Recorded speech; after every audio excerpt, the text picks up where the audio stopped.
のささやきの朗読や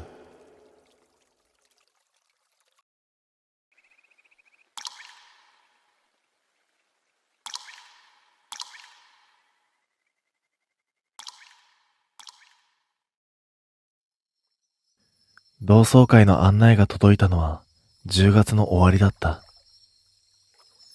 灰色の封筒で差出人の名前は書いていなかった。中には同窓会の案内と出席者名簿、それから集合写真のコピーが入っていた。その集合写真は20年前の卒業式の日に撮った写真だった。うわぁ、懐かしいなぁ、と思って何気なくその写真を見ていたとき、少しだけ違和感がありました。でもその時は何がおかしいのかわかりませんでした。ただ写真の端の方に、こんなやついたかなと思う顔が映っていました。クラス全員の顔は大体覚えている。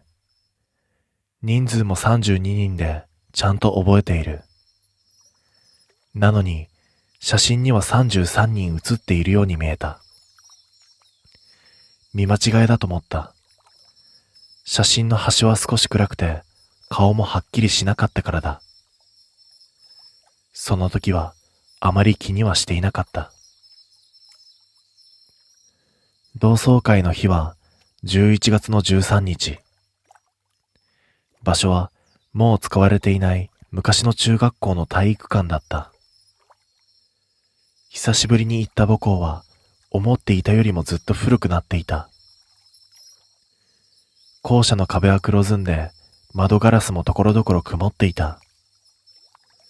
体育館に入った瞬間、少しだけ嫌な匂いがした。湿った木の匂いと古いカーテンの匂いが混ざったような重たい空気だった。まだ人はあまり来ていなくて、受付のところに男女が2人座っていた。俺は名前を言うと名札を渡された。その時、机の上に出席者名簿が置いてあって、俺は何気なく名前を見ていたら、一つだけ見覚えのない名前があった。32人のクラスなのに、名簿には33人分の名前が載っていた。知らない名前だった。でも幹事のやつに聞いたら、転校生じゃない？途中でいたかも。と適当なことを言われて、なんとなく納得をしてしまった。今思えばクラスに転校生なんて一人もいなかった。人が集まり始めて体育館の中はだんだん騒がしくなっていった。久しぶりに会う同級生たちは、最初は誰が誰だかわからなかったけど、名前を聞くと少しずつ思い出してきた。でも何人かと話していると、みんな同じことを言っているのに気づいた。さっきさ、知らないやついなかった？え？ほら、背の高い男、黒いスーツの。ああ、俺も見たかも。知らない男を見たというやつが何人もいた。でも名前を聞いても誰も名前は知らなかった。名札もつけていなかったらしい。先生の知り合いじゃないか？あとは誰かの旦那とか。そんな話になってみんなあまり気にしなくなった。でもその時、体育館の入り口の方を見たら、黒いスーツの男が壁のところに立っているのが見えた。背が高くて痩せていて、やけに顔が白かった。誰とも話さずにずっとこっちを見ていた。目が合った気がして思わず目をそらした。だけどもう一度見たとき、男はいなくなっていた。同窓会が始まって1時間くらいしたところ、トイレに行こうと思って体育館を出た。廊下は電気が半分くらいしかついていなくて、昼間なのに薄暗かった。廊下を歩いていると、前の方に誰かが立っているのが見えた。それは黒いスーツの男だった。壁の掲示板を見ているみたいで、こっちに背中を向けて立っていた。同級生だと思って、君、誰だっけと声をかけようとした。だがその時、男の足元が見えた。床には影がなかったんだ。廊下の窓から光が入っているのに、男の足元だけ影ができていなかった。おかしいと思った瞬間、男がゆっくりと振り向いた。顔を見た瞬間、見たことがあると思った。でも誰なのか思い出せない。男は何も言わずに、ただ少しだけ笑った。その口の中がやけに黒く見えた。気づいたら男はすぐ目の前に立っていた。いつ近づいてきたのか全くわからなかった。すると男が小さな声で言った。写真撮りましたか？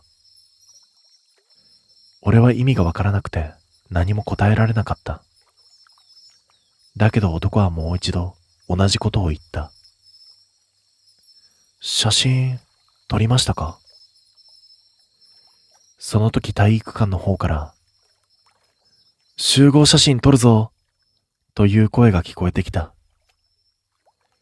一瞬だけ目を離して体育館の方を見た。もう一度前を見たとき、あの男はいなくなっていた。廊下には誰もいなかった。ただ、廊下の窓ガラスに知らない男が、俺のすぐ後ろに立っているのが映っていた。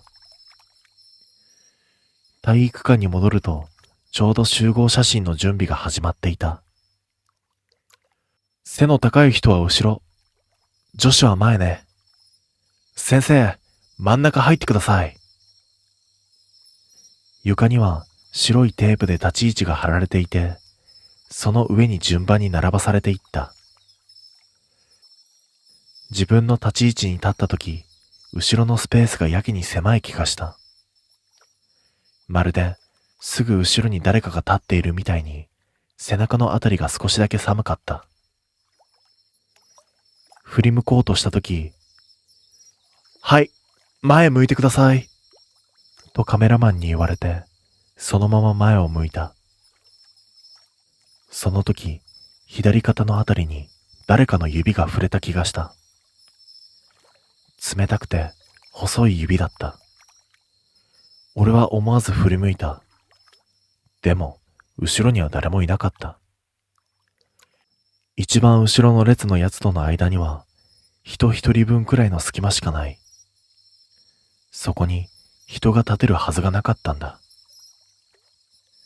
はい、撮りますよ。シャッターが切られる瞬間、すぐ後ろで男の声が聞こえた。やっと撮れた。小さな声だったけれど、はっきりと耳元で聞こえた。俺は思わず後ろを振り向いたけれど、やっぱり誰もいなかった。そのままもう一枚写真を撮って集合写真は終わった。同窓会が終わった後、何人かで近くの居酒屋に行った。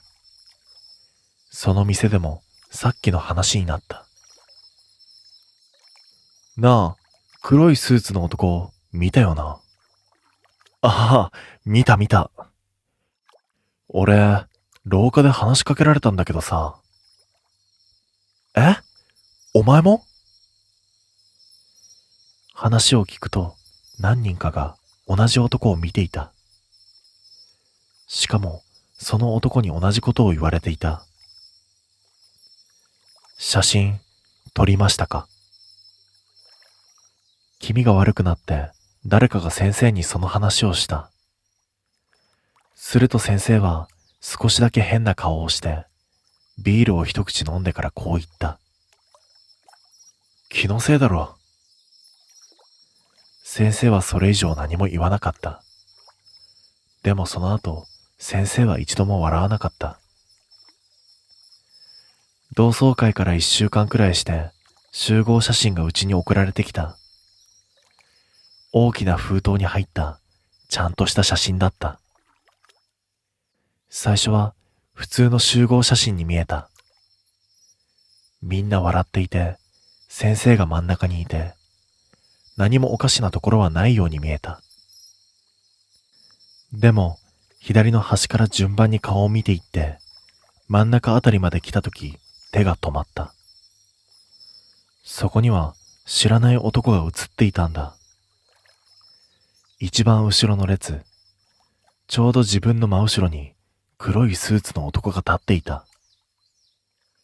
顔が白くて、目が少し細くて、口だけが笑っていた。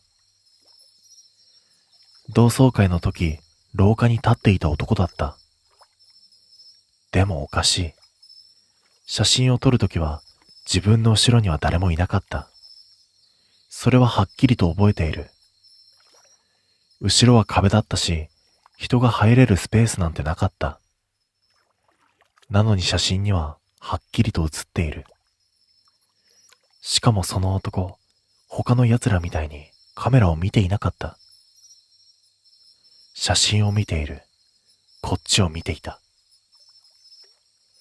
嫌な感じがして、同窓会に来ていた友達に連絡してみた。写真、見た？と聞いたら、少し沈黙してから、そいつは言った。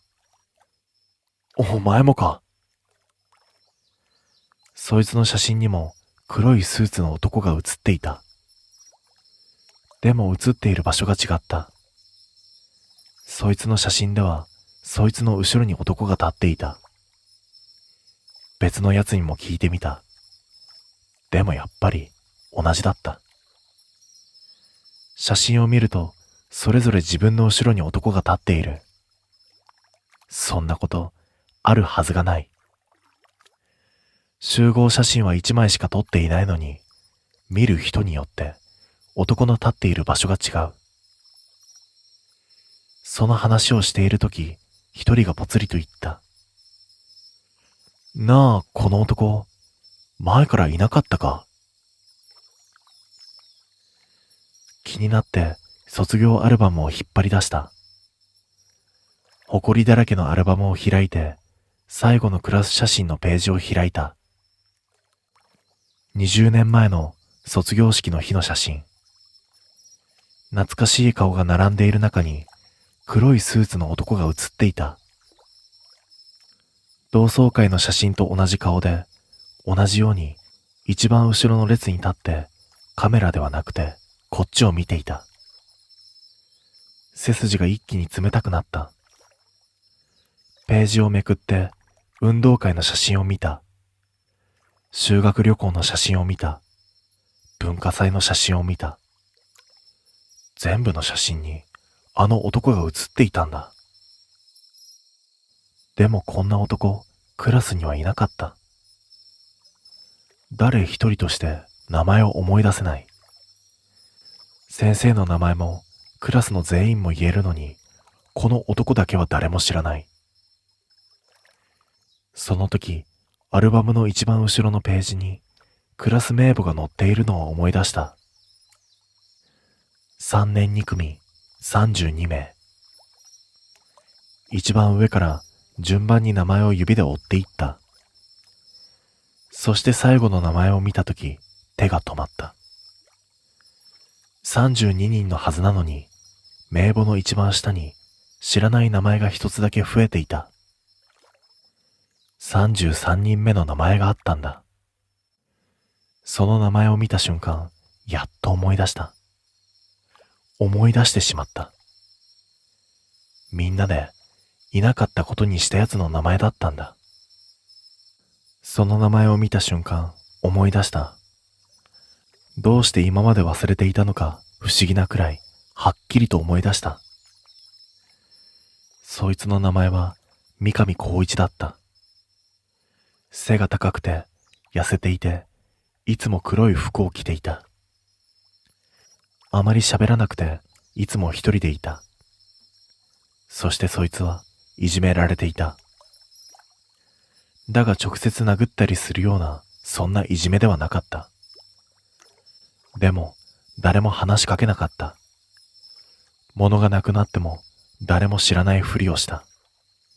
帽子がなくなっても、みんな笑っていた。先生も知っていたはずなのに、何も言わなかった。三上は、写真を撮るときいつも端に立っていた。できるだけ、映らないようにしているみたいだった。卒業アルバムの写真を撮った日、三上は珍しく少しだけ笑っていた。でもその1週間後、三上は学校に来なくなった。そしてしばらくして首をつって亡くなったという話を聞いた。葬式があったのかどうかも知らない。誰もその話をしなかった。だけどいつの間にかクラスの中で三上の話をするやつは一人もいなくなった。そして卒業アルバムからも三上の写真は消えていた。それは最初からいなかったみたいに。だから俺たちは三上のことを忘れていた。忘れていたはずだった。そのことを思い出した数日後、同窓会に来ていた同級生の一人が亡くなった。夜車で帰る途中、電柱にぶつかって亡くなったらしい。その知らせを聞いたとき、嫌な予感がして、あの集合写真を見た。亡くなったそいつの後ろに立っていた三上が、少しだけ前に移動していたんだ。前は一番後ろの列にいたのに、その時は後ろから2列目に立っていた。俺は気のせいだと思おうとした。でもその1ヶ月後、また一人同窓会に来ていた奴が亡くなった。今度は風呂場で倒れてそのまま亡くなったらしい。写真を見る。三上は真ん中の列に立っていた。三上は少しずつ前に近づいてきていたんだ。まるで順番を待っているみたいに。俺は怖くなって先生に会いに行った。先生はもう定年退職をしていて、古い団地に一人で住んでいた。三上のこと覚えていますかと聞いたら、先生はしばらく黙っていた。そして小さな声で言った。すまなかったと思ってる。先生の話では、三上はずっといじめられていて、何度も先生に相談していたらしい。でも先生は、気にするな。もうすぐ卒業だから我慢しろ。としか言わなかったらしい。卒業アルバムの写真を撮った日、三上は先生にこう言ったらしい。先生、俺もちゃんと写っていますか？先生は、ちゃんと写ってると言った。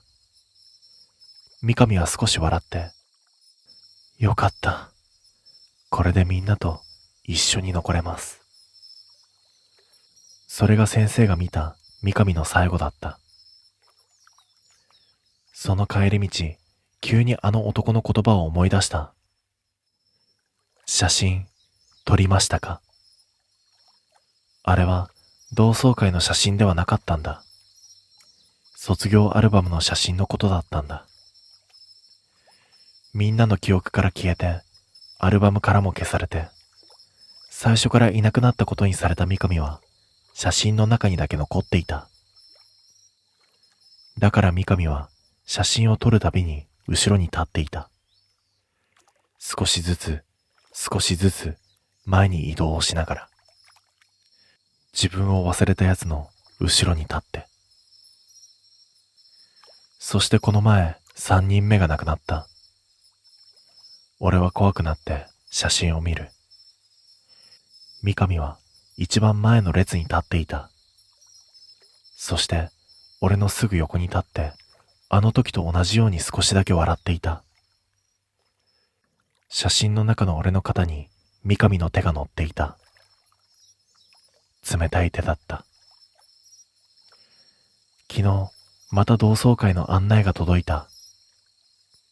灰色の封筒で差出人の名前は書いていなかった。中には案内と出席者名簿と集合写真が入っていた。新しい集合写真だった。そこにはスーツを着た大人たちが並んで写っている。その写真の一番前の列、真ん中に黒いスーツを着たあの三上が立っていた。そしてその後ろに同窓会に来ていた同級生たちが全員並んで写っていた。みんな真っ白な顔で笑っていた。写真の一番端に見覚えのある顔が写っていた。それは遺影に使われていた俺の顔だった。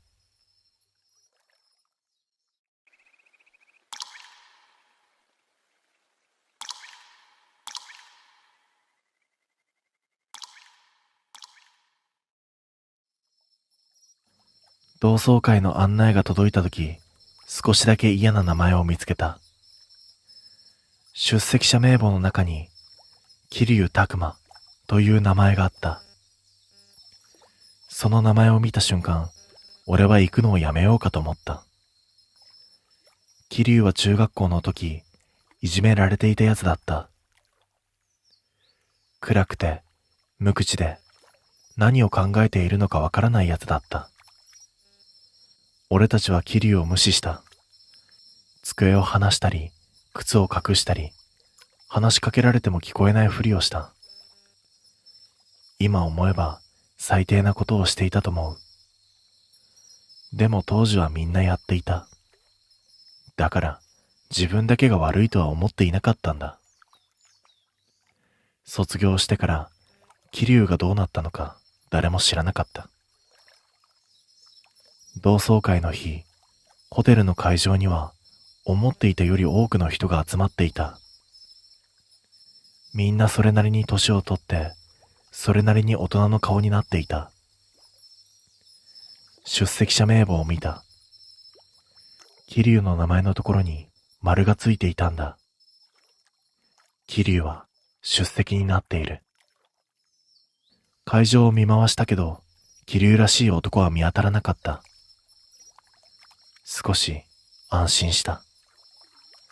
正直、会って何を話していいのかわからなかったからだ。同窓会が始まってしばらくして、幹事のやつがマイクを持って行った。今日は来られなかったやつから手紙を預かっています。そう言って封筒を取り出した。白い封筒だった。桐生からです。会場が少しざわついた。幹事が封筒を開けて手紙を読み始めた。皆さん、お久しぶりです。桐生です。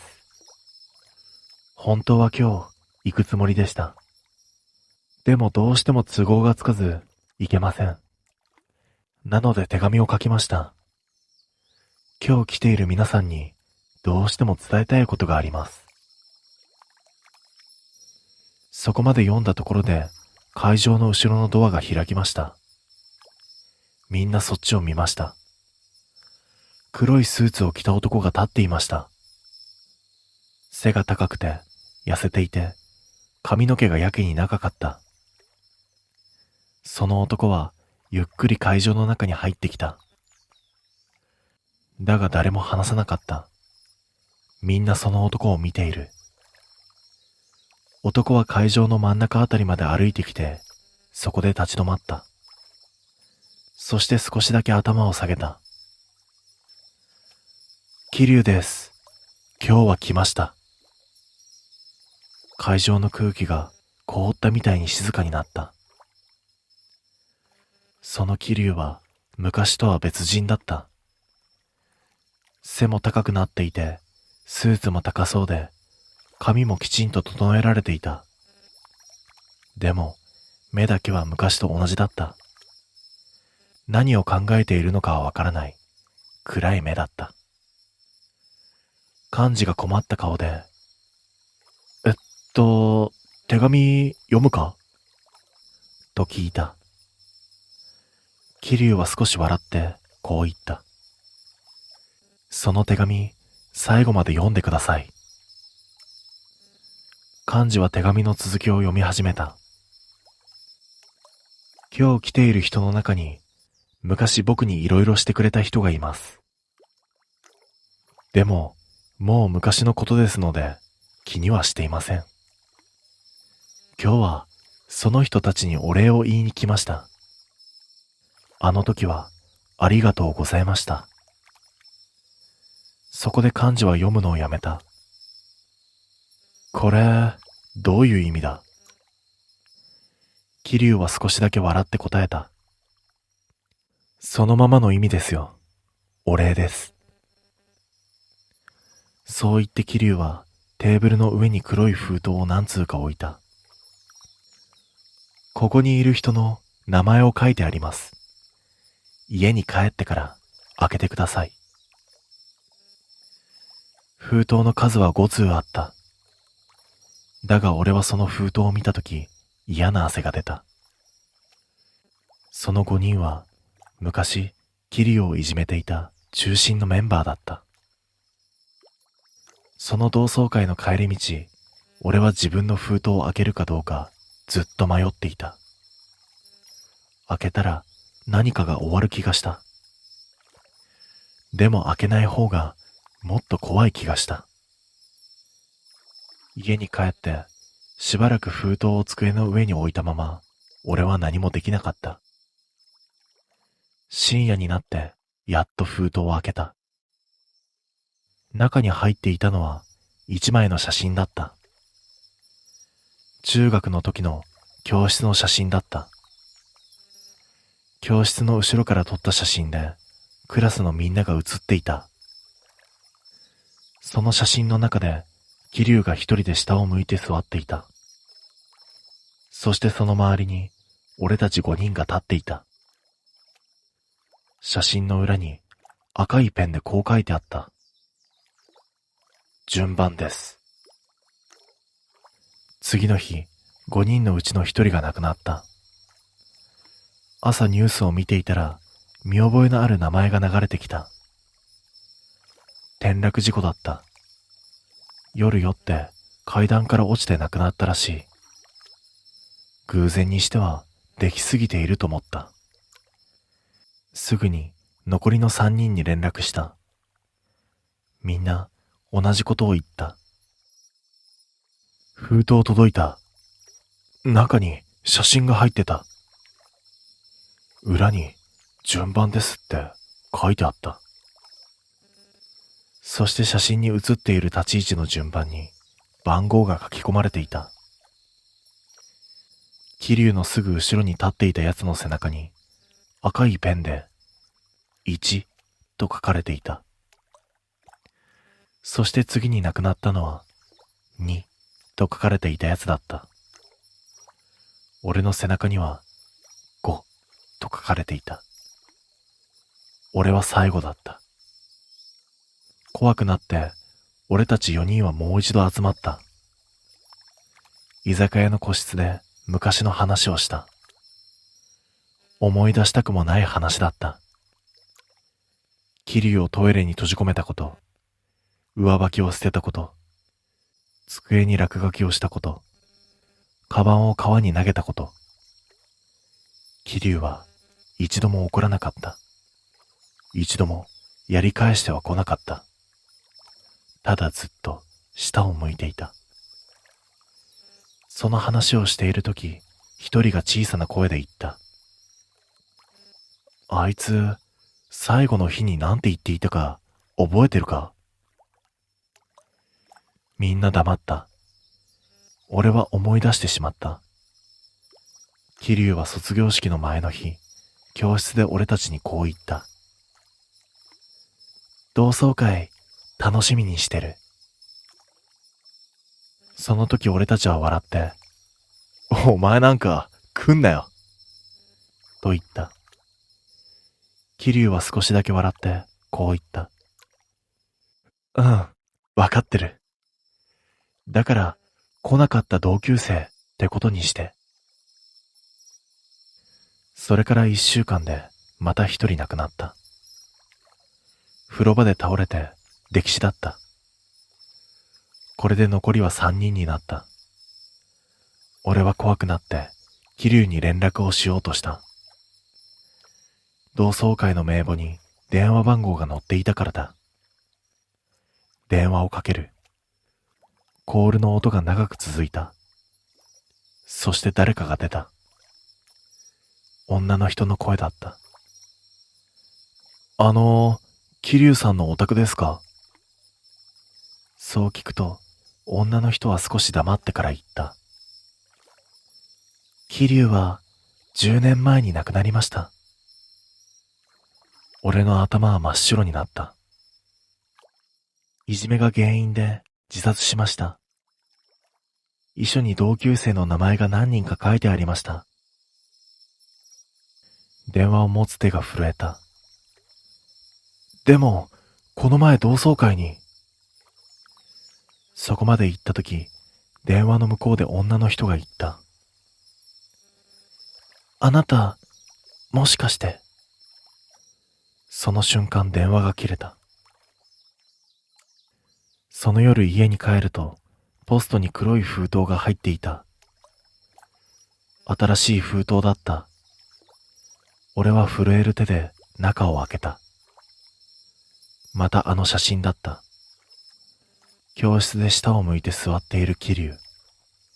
その後ろに俺たちが立っている写真。でも前に見た時より違っていた。赤い数字の3と4に×がついていた。残っている数字は5だけだった。写真の裏を見る。前は順番ですと書いてあった。でも今回は違う言葉が書いてあった。来なかった同級生は誰ですか？意味がわからなかった。でもその時、携帯が鳴った。残っている3人のうちの1人からだった。電話に出ると、そいつは泣きながら言った。なあ、俺、思い出したんだよ。そいつは震える声で言った。卒業式の前の日、桐生、教室で首吊ろうとしてただろ。心臓がドクンとなった。俺たち、それ見てたよな。でも怖くなって、先生呼ばないでそのまま帰ったよな。思い出してしまった。夕方の教室、カーテンレールにかかったロープ、ぶら下がっていた桐生。まだ少し足が動いていた。でも俺たちは逃げたんだ。誰も桐生を助けなかった。次の日から桐生は来なくなった。そしてしばらくして、桐生は転校した、と先生が言った。あれは転校ではなかったんだ。そして電話の向こうで、そいつが言った。なあ、じゃあこの前同窓会に来た桐生って、誰なんだよ。その時背後で声がした。来なかった同級生は誰ですか？振り向いた。部屋のドアの前に黒いスーツの男が立っていた。それは桐生だった。首に薄いロープの跡があった。そして桐生はゆっくり笑っていった。同窓会来なかったの僕じゃないですよね。来なかったのは助けに来なかったあなたたちですよね。次の日、5人目が亡くなったとニュースでやっていた。首をつって亡くなっていたそうだ。遺書はなかった。でも机の上に中学の時の写真が一枚置いてあったらしい。教室の写真だった。その写真には下を向いて座っている桐生とその後ろに立っている5人が写っていた。そしてその5人の後ろに黒いスーツの男が立っていた。首にロープの跡があって少しだけ笑っていたらしい。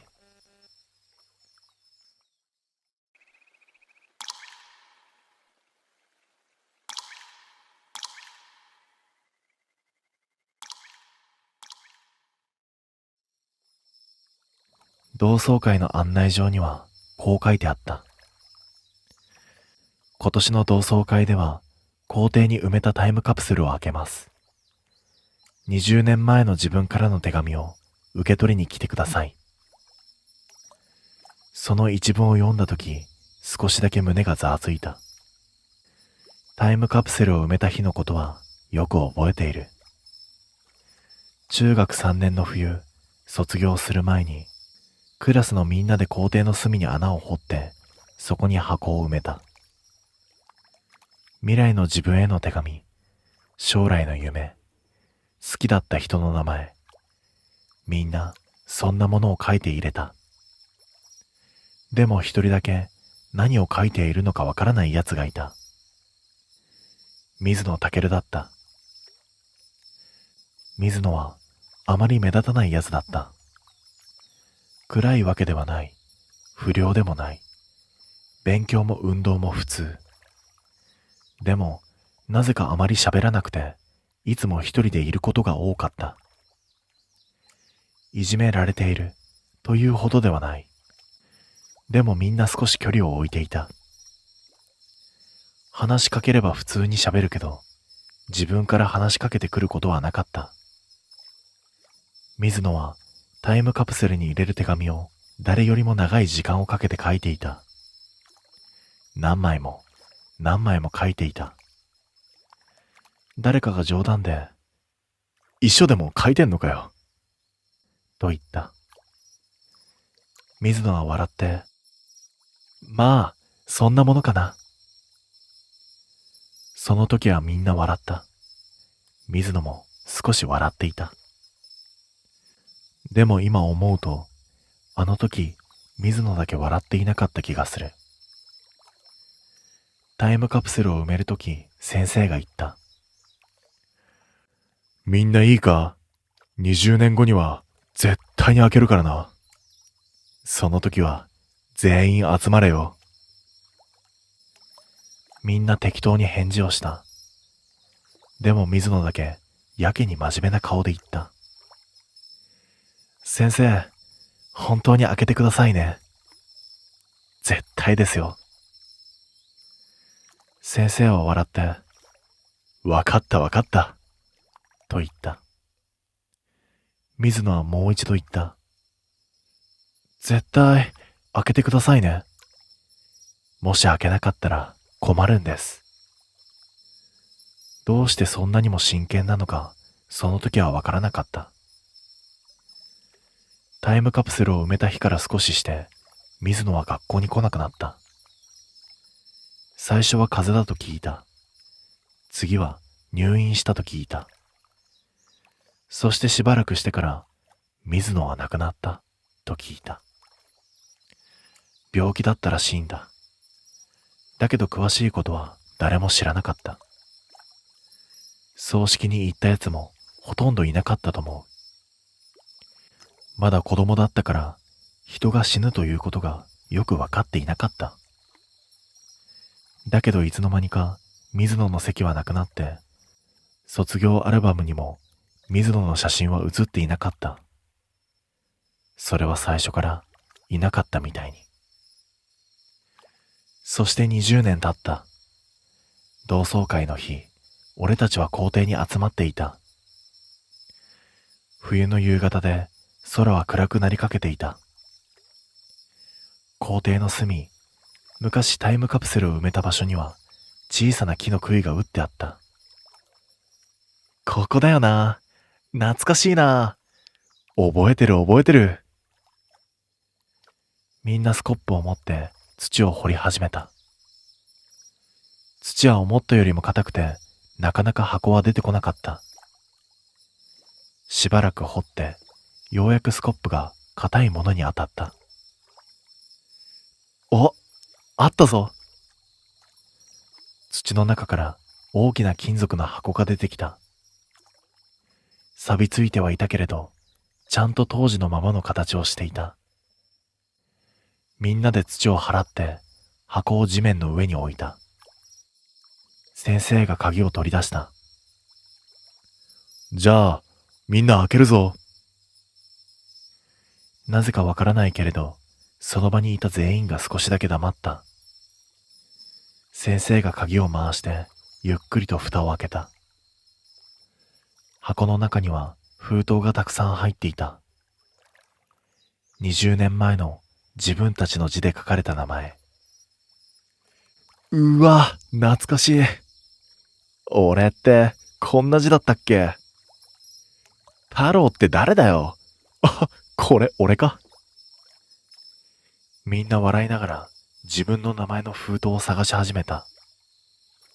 その時一人が言った。あれ？封筒一つ多くないか？箱の中にはクラスの人数分より封筒が一通多く入っていた。その封筒の表にはこう書いてあった。20年後のみんなへ。名前は書いていなかった。でもその字を見たとき、誰かが小さな声で言った。これって、水野の字だ。その瞬間風もないのに、校庭の木が大きく揺れた。箱の中に入っていた、20年後のみんなへ、と書かれた封筒。それを見つけたとき、その場にいた何人かが、同時に水野の名前を口にした。でも、おかしいことが一つあった。水野はタイムカプセルを埋めた後、すぐに学校に来なくなったはずだ。卒業アルバムにも載っていない。卒業式にも来ていない。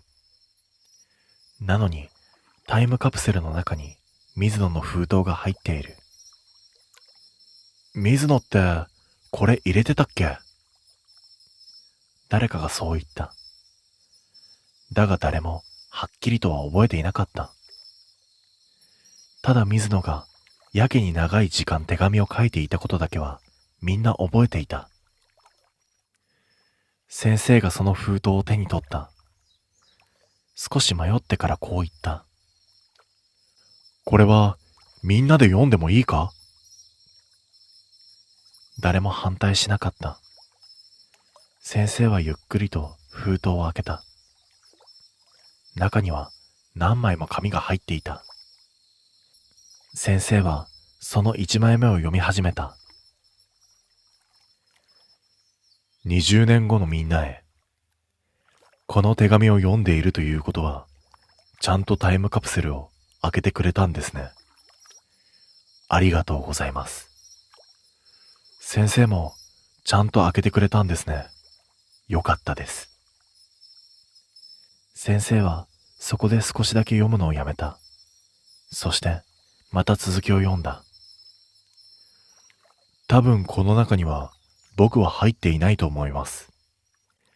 20年後には僕は多分もういません。でもどうしてもこれだけはみんなに伝えておきたいことがあります。周りが少し静かになった。風の音と紙の音だけが聞こえた。僕は中学3年の3学期、多分死にます。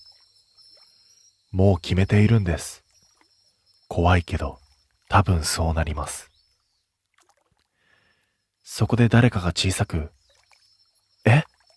と声を出した。先生は震える声で続きを読んだ。誰かのせいにしたいわけではありません。でもちょっとだけ疲れました。教室にいると息が苦しくなります。誰も僕のことを見ていないのに、ずっと見られている気がします。誰も僕に触らないのに、ずっと触られている気がします。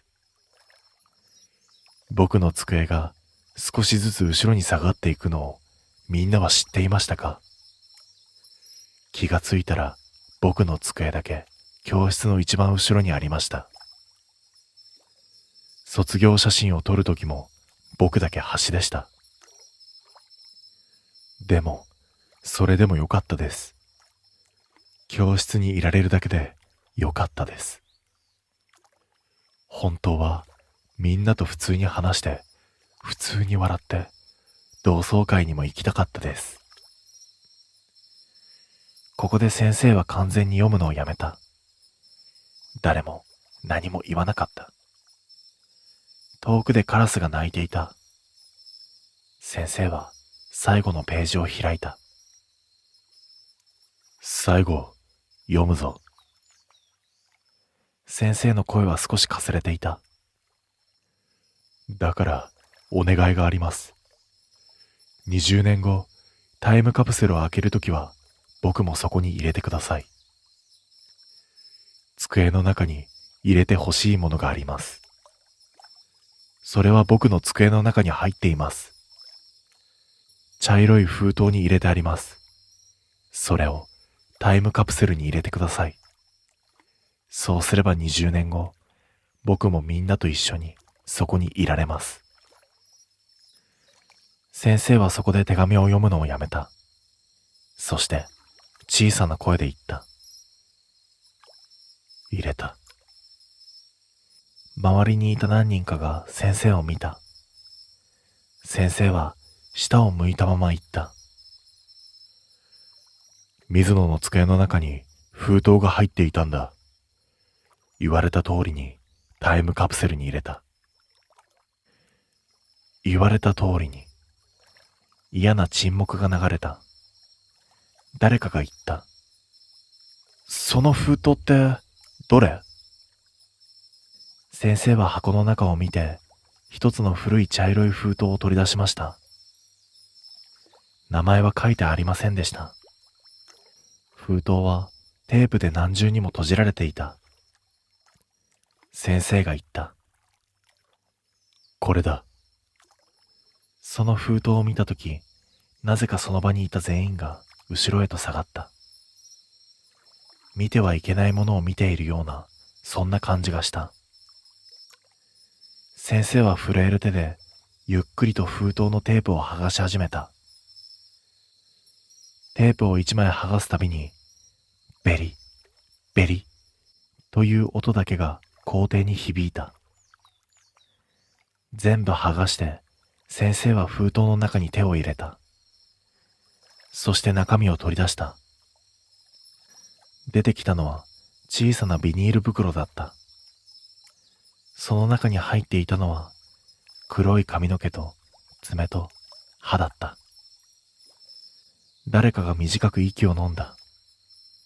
ビニール袋の中にもう一枚紙が入っていた。先生はその紙を開いた。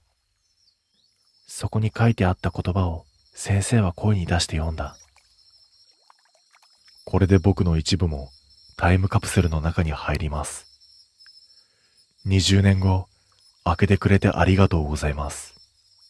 やっとみんなと同じ場所に行けます。その時タイムカプセルの箱の中からコンコンと音がした。誰かが箱を叩いているみたいな音だった。その場にいた全員がゆっくり箱の中を覗き込んだ。箱の一番下、封筒の下の暗いところからもう一通封筒が出てきた。誰もそれを入れた覚えはなかった。白い封筒だった。表にこう書いてあった。今のみんなへ。タイムカプセルの箱の底から出てきた今のみんなへと書かれた白い封筒。誰もその封筒を入れた覚えはなかった。先生も幹事も、そんな封筒は知らない、と言った。でもその封筒は確かにタイムカプセルの一番下から出てきた。土で少し汚れていて、古いはずなのになぜか紙は新しかった。まるで最近入れたみたいだった。先生はしばらく黙っていたが、やがてその封筒をゆっくりと開けた。中には手紙が一枚だけ入っていた。先生はその手紙を開いて、そして少しだけ顔をしかめた。読むぞ。先生は静かな声で読み始めた。今の皆さんへ。20年後、そこに集まっているんですね。僕も本当はそこに行きたかったです。でも、やっぱり行けませんでした。なので先生にお願いして、僕の代わりに、あるものをタイムカプセルに入れてもらいました。さっき、見てくれましたよね。髪の毛と、爪と、歯です。誰かが小さく、やめろよ、と言った。でも先生は読み続けた。あれは全部僕のものです。生きているうちに少しずつ集めました。これを箱に入れておけば、20年後に箱を開けたとき、僕の一部もそこに出てこられると思ってからです。僕はみんなと同じ時間を生きたかったです。でも、それは無理でした。だからせめて20年後、同じ場所にいたかったです。先生は手紙を持つ手を少し震わせながら、最後の部分を読んだ。だけどもう一つ、お願いがあります。もしまだ僕のことを覚えている人がいたら、タイムカプセルを埋めた日のことを思い出してください。あの日最後にみんなで写真を撮りましたよね。あの写真、僕とっても好きなんです。だって、あの写真の時だけみんな僕の方を見てくれていたから。そこで先生は手紙を読むのをやめた。誰も何も言わなかった。風の音だけが聞こえた。写真？誰かがそう言った。